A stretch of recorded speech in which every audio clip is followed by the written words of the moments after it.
Thank you, Diane. Appreciate it.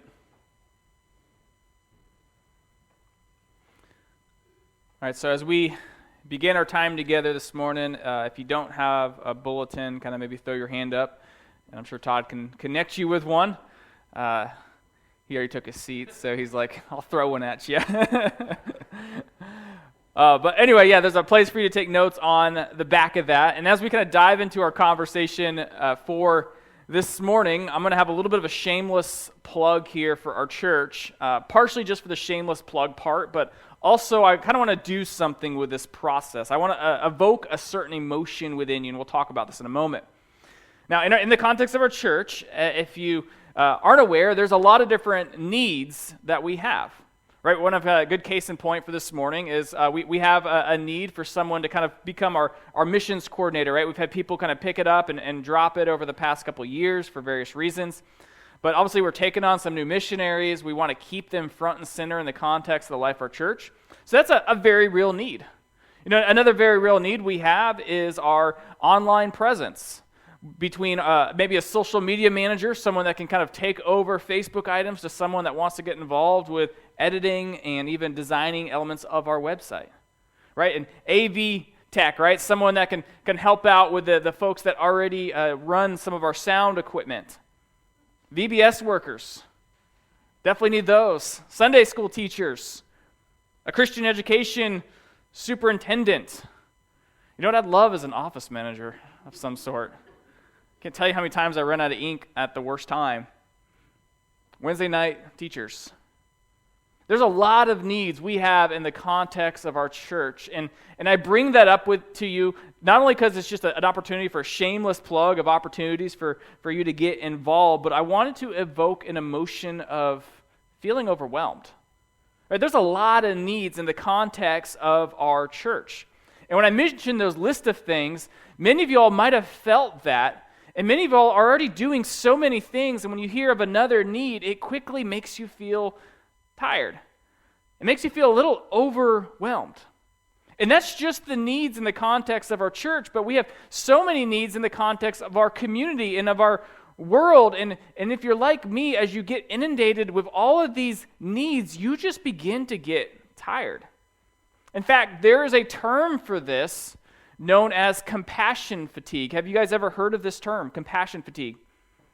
All right, if you haven't, I'm going to kind of define it for you and give you a little bit more information about what it is, because it's an incredibly real thing. Let me see if this will work here. Do you mind clicking on that application again, and it'll shift through? Very good. Case in point, right? So compassion fatigue, right? I got a 7-page article about it. I'm just going to highlight a few things. But it says compassion fatigue. The toll of caring is too much. So compassion fatigue involves emotional and physical exhaustion that can affect people who have been exposed to other people's traumas or stressors. And I know this is something that our church and our community has experienced. I think this is almost, in many ways, kind of especially applicable for our community, because when someone hurts, we feel this. We feel intimately as a church, and we feel it as a community. But it says compassion fatigue, it's characterized by a decreased ability to empathize, feelings of helplessness and burnout due to the demands of supporting those who are suffering. It also sometimes is referred to as secondary or vicarious trauma. So the idea being is when someone is hurting, you pick up their needs and you hold on to them, and the reality is you experience some of that trauma too. It says, for people who support those who are suffering, such as those who work in the helping professions, continual exposure to other people's trauma can take a toll, making people feel that their well of compassion has been drained dry. Even when people want to empathize, they may find that they simply don't have the emotional and physical resources to do so. And so some signs that you might be dealing with compassion fatigue include feeling detached, cynical, or apathetic, right? It's just another need, and you're just like, I can't do this anymore. I'm done. Feelings of emotional, physical, and psychological exhaustion, irritability or anger, emotional numbness, feelings of sadness or helplessness, blaming yourself or others for not doing enough, changes in your worldview or spiritual beliefs. You might experience difficulties of sleeping, changes of appetite, upset stomach, and other fun issues. These are some real life signs of compassion fatigue, and I think every one of us here can identify with that sense of being overwhelmed with the world's needs, with the needs that we might be presented with in the context of our church and in the context of our community. Compassion fatigue is a very real thing. It can be overwhelming. There are so many needs that we are presented with on a daily basis. And so we have this tension of feeling overwhelmed, of feeling tired, yet we understand that we are called as followers of Jesus to serve the needs of others. Not only just for the sake of being good per se, being good citizens and helpers and loving people, but we serve the needs of others as an extension and as a reflection of the love that Jesus first extended to us. Yet, we're so overwhelmed with the amount of needs that we have in the world. Who do we help? How do we help them? Is what we're doing actually helpful, or is it hurting them? Because we have all of these needs, there needs to be a process by which we can filter and respond to the needs that we are presented with as churches and even as individuals. And so what we're going to kind of walk through today, Paul walks Timothy through a process of sorts of helping people with their needs, is we're going to kind of ask this question: how do we not grow weary caring for the needs of others? Right? How do we not grow weary caring for the needs of others, right? Because there's a lot of needs in our church, in the world. The reality is we can quickly grow weary and be overwhelmed. And so what we want to do is kind of walk through a process that can help us filter kind of this hierarchy of priority. How do we not grow weary caring for the needs of others? We're going to be in the book of 1 Timothy, or I should say the letter, looking at chapter 5, verse 1 through 16. In the letter of 1 Timothy, it was written by Paul to Timothy as Timothy is being sent to Ephesus to help lead a church there that is kind of struggling. Right? They've lost their focus. They kind of have strayed from the gospel, and so Timothy is being sent there to help reorient them. He's sent there to help develop leaders. There's a lack of leadership there, and as we read a couple chapters ago, there's these character traits we want to look for and to develop not only in the leaders of the church, but in the church itself. And so Paul sends Timothy there to deal with those issues. And now, right, if we have the character of Jesus as we are following him, or as we're attempting to be above reproach, as we're living a life of godliness, what we see is our actions and our character will play a role in helping to move the gospel agenda forward. So how do we not grow weary of caring for the needs of others? Paul now takes kind of a different turn in this letter as he begins to address some very pragmatic ways in which the church can take care of the needs of others. So if you're taking notes, your first blank there is, as we try to not grow weary caring for the needs of others, one of the first and most important things we could do is identify those who are in need. Identify those who are actually in need. And we'll kind of begin to flesh this out as we walk through our text. But one thing you need to understand, the next blank for you there is care is intended for all ages and genders. I want to show you how Paul brings this up in the letter. Look at verse 1 of chapter 5. Paul starts out, right? He takes the shift in conversation in this letter. Do not rebuke an older man, but encourage him as you would a father. Younger men as brothers. Now, as he starts out this shift in the letter, he uses this word rebuke, right? It's in the ESV, but in the original language, it's a word that's only used once in the entire New Testament. And this word rebuke has the idea of being a bully, of being highly critical, of being very demeaning. And so Paul starts out and telling Timothy, hey, don't be a bully. Don't be critical. Don't demean older men, but rather encourage them. Come alongside them. Lovingly correct them if needed. And so he tells Timothy how to relate to older men in his congregation, but also younger men as well, right? Love them like you would a brother, which I guess depending upon your relationship with a brother, that might not be the most helpful thing. But you get what he's getting at.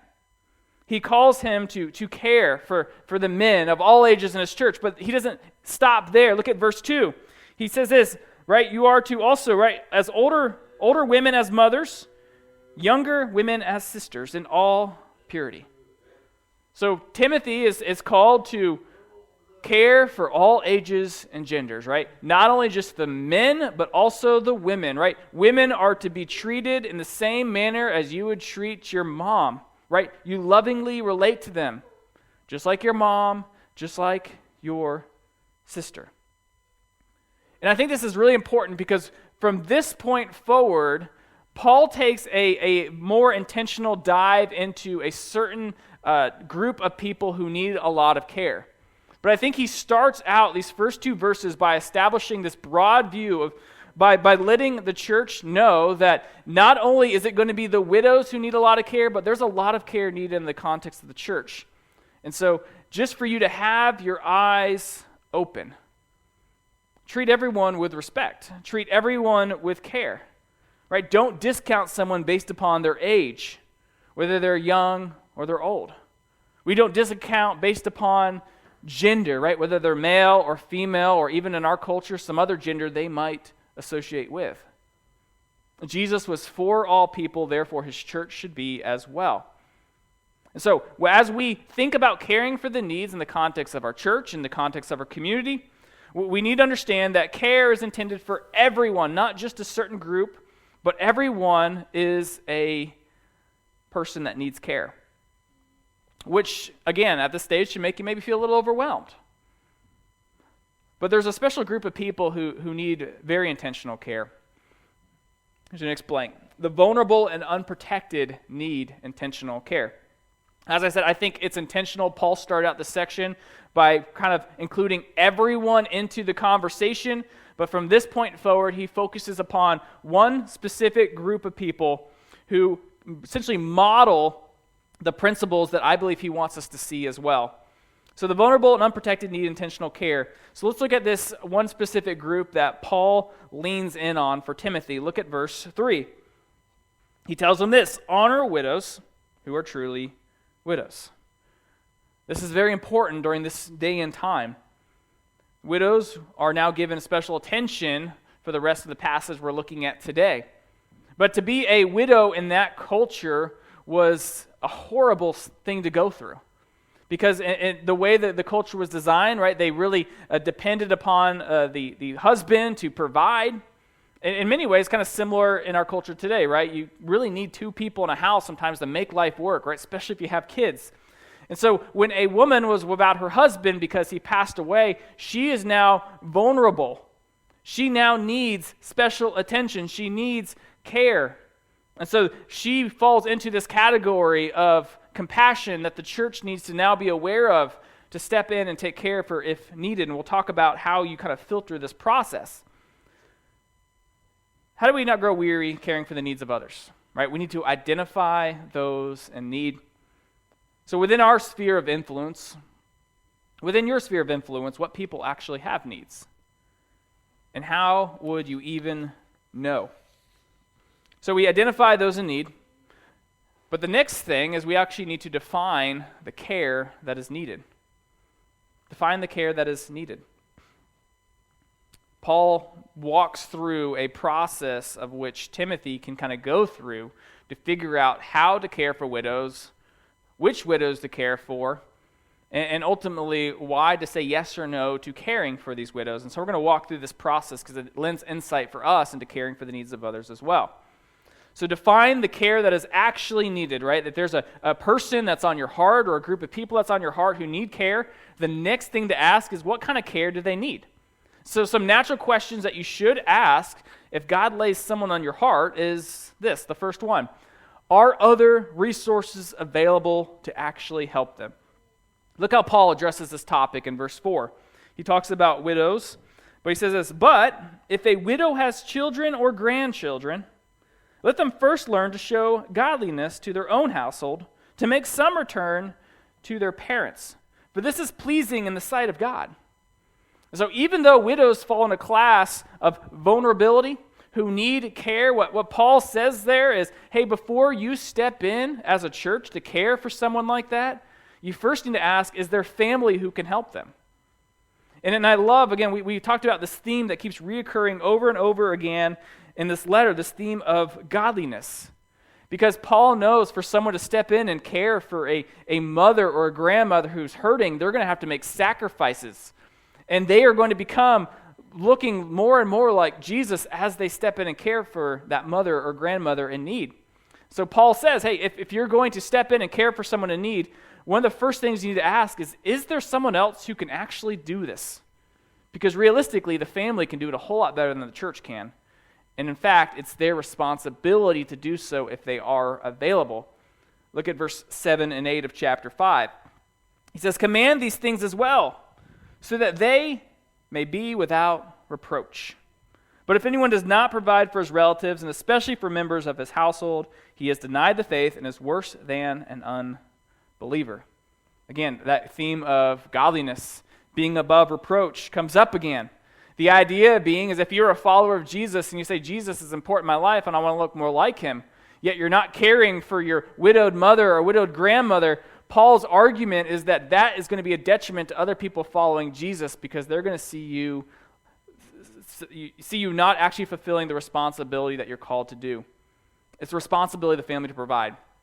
And so we're talking specifically about widows here, but this has universal connections for us as well when we think about compassion and caring for people who are in need. Define the care that's needed, right? Are other resources available? Because the reality is some of these resources might be better than what we can provide. Next kind of question to ask, and this is a hard one, does the individual merit an assumption of responsibility? As you ask this question, there's really two answers you come to, a yes or a no. So let's kind of walk through Paul's process of walking Timothy through this when it comes to widows. Look at verse 5. He says this, she who is truly a widow, left all alone, has set her hope on God and continues in supplications and prayers night and day. So just pause there for a moment. I know we kind of jump back into the conversation, but what Paul wants Timothy to ask as they think about caring for the needs of a widow is the first ask, is she actually truly a widow? Right? Did she abandon her husband? Was she just kind of playing the church looking for needs? Is she truly a widow? Is the need legitimate? Right? Just because they show up on your door with puppy dog eyes saying, hey, I need food to feed my kids. Is the need legitimate, or are you just being played, Timothy? So Paul's getting at here. And if the answer is yes, there's other things that you need to ask as well. Look at verses 9 and 10. He talks about the character of these widows and even some tests for age. He says, if a widow be enrolled, if she's not less than 60 years old, having been the wife of one husband, and having a reputation for good works, if she brought up children, has shown hospitality, has washed the feet of saints, has cared for the afflicted, and has devoted herself to every good work. And so Paul is saying, hey, if this woman is truly a widow, what you also need to evaluate is her life. What is her past behavior like? If she had kids, how did she raise them? Who has her life been about? It's an indicator of future behavior. Does the individual merit an assumption of responsibility? That's kind of on the positive end, but then there is the negative end as well. Look at verse 6. He says this as he talks about a widow who you should assume responsibility for. He shifts there in verse 6. He says, but she who is self-indulgent is dead even while she lives. So Paul is, again, saying, hey, if she's young enough, she could probably go out and work or remarry. That might kind of be a means to take care of herself. But if her life has been about herself, if she has no positive qualities in her life, maybe you want to reconsider stepping in and helping because you might not actually be a help to her. Look at verse 11 and 13. He says this, but refuse to enroll younger widows, for when their passions draw them away for Christ, they desire to marry. And there's a lot more conversation we could have about that. We'll leave it there for now. Verse 12, and so they incur condemnation for having abandoned their former faith. Besides that, they learn to be idlers, going about from house to house, and not only idlers, but also gossips and busybodies, saying what they should not. And so again, what Paul is highlighting here is heart issues, right? Someone might have a legitimate need. They might not have family who can care for them, but they have a heart issue that needs to be addressed. So Paul wants Timothy to be very careful about who and how they help others. Again, specifically talking about widows, but this applies to us as well, not only with widows, but with anybody who has a need in the context of our church and in the context of our community. Timothy chapter 5, verse 14 through 16, particularly 14, you see even an encouragement to remarry if possible. Kind of one of those things where as a woman, if she's young enough to remarry, she can kind of enter back into that former relationship where she and her spouse can take care of their needs. Again, this is just kind of rule of thumb. This is kind of practical life advice that Paul is offering Timothy, again, as they are approached with many needs with the church. So we need to define the care, though, that is needed. Are other resources available? Does the individual merit an assumption of responsibility? Kind of that point of application being, if you see a need, right, first determine the care. Is it even needed? Are you able to provide it? And a very important question to ask is my help actually going to be helpful? Right, I've shared stories with you before working in homeless ministries in Dallas where people who worked alongside of folks who lived on the street, they were very big on you not giving them $1. Because in that area, no one had to sleep on the street. No one had to go hungry. People that did that did not want the accountability of those resources, but rather they wanted the money to go out and sustain a lifestyle that they had. And so even though someone might come to you for a resource and you want to help, your help might not actually be helpful. And that's what Paul is getting at here as he talks about how to care for the needs of widows. Is the help even going to be helpful for them, or are they so far gone that it's actually going to prolong this habitual heart issue that they have? And for us, again, these are important questions for us to wrestle with. In a world where we are inundated with needs, with requests for help, it's a good process to walk through for us. To be wise, but also to be loving. To extend truth in love. Last blank for you there. We're called to foster a posture of compassion. And as we kind of wrap up, I just want to kind of walk you through 3 ways that you can do that. Because we can all deal with compassion fatigue. It's very real. We can get inundated with needs and requests where we just grow cold and our heart just says no to everything. But the reality is we are called in some places to serve and to extend ourselves. So we need to foster a posture of compassion. How do we do that? 3 different ways: eyes, heart, and hands. Eyes, first question, who has a need? Right? Have you closed off your heart? Have you closed down your eye, or should I say, have you closed your eyes to needs around you because you're overwhelmed by them or you simply don't care? Are you aware of someone who even has a need? So open up your eyes. Next thing to do is open up your heart.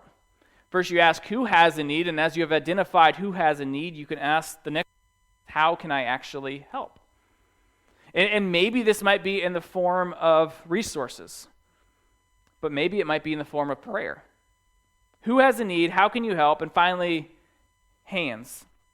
What resources do I need to utilize, right? You're going to God with an open set of hands.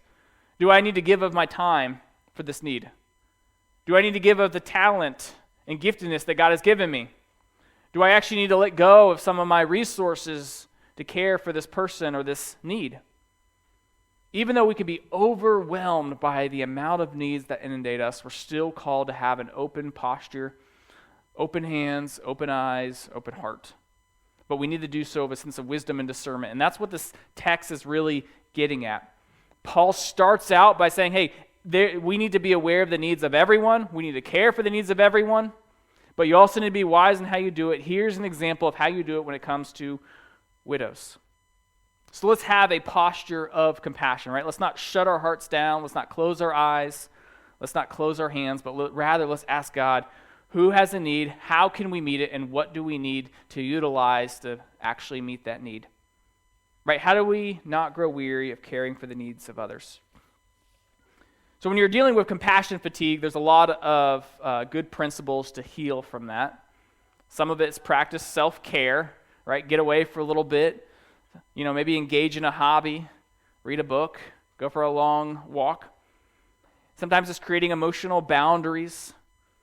There's a process of recovering from compassion fatigue. But for us, right, we're called to engage with our culture to love others, and we can deal with compassion fatigue as well. But I think for us, one of the best things that we can do to move forward is to care for the needs of others as we define the need. And again, we always posture ourselves toward compassion. So I got 2 questions for you, and we'll finish up. Who in your sphere of influence needs care, and what would it look like to love them like Jesus? Let's bow our heads in prayer. Lord, thank you for this text. Thank you for this reminder of what you've called us to do, and that is to serve those who are vulnerable, serve those who need to be protected by extending love to them just like you've extended love to us. And God, quite frankly, it is overwhelming at times. We can become cold and cynical. We can withdraw, but that's not what you've called us to do, but rather you've called us to be wise in how we engage with these needs. And so God, as we've talked about specifically caring for the needs of widows through this text, Lord, there's other people and groups of people on our hearts and minds today. Those who've lost loved ones, Lord, those who are going through a tense season of life. And so, Lord, I pray that you help us to retain a posture of compassion, even though it might be challenging for us. Open up our eyes to those who have needs.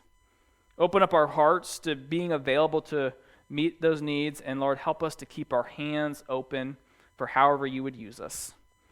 And God, may we just reflect a lifestyle that is above reproach. May we reflect godliness as we pursue after you. Lord, not for the sake of building us up or this church, but rather building up your kingdom. We love you. Help us in this area where we find ourselves weak so often.